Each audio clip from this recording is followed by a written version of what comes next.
২৪ গণ অভ্যুত্থানে জনগণের সাথে যারা অন্যায় করেছে তাদের বিচার হতেই হবে। বিচার না হলে অন্যায়কারীরা আবার সুযোগ পাবে, এমন মন্তব্য করেছেন বিএনপি ভারপ্রাপ্ত চেয়ারম্যান তারেক রহমান। বলেন, জনগণ যে আকাঙ্ক্ষা নিয়ে লড়াই করছেন তাদের সেই প্রত্যাশা পূরণ করতে কাজ করবে বিএনপি।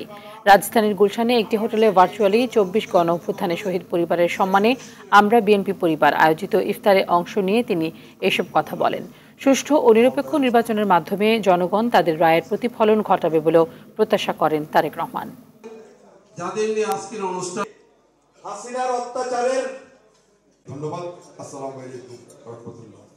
যে মানুষগুলো এই দেশের মানুষের অধিকার প্রতিষ্ঠার জন্য নির্যাতিত হয়েছে, যে পরিবারগুলো তাদের সদস্যদেরকে হারিয়েছে অথবা নির্যাতিত হয়েছে, যে পরিবারের সদস্যরা, তাদের উপরে যে অন্যায় করা হয়েছে, আগামী দিনের যে নির্বাচিত সরকার থাকবে, জনগণের সরকার থাকবে, তাদেরকে অবশ্যই এই অন্যায়ের যে হয়েছে সেই অন্যায়ের বিচারগুলো করতে হবে।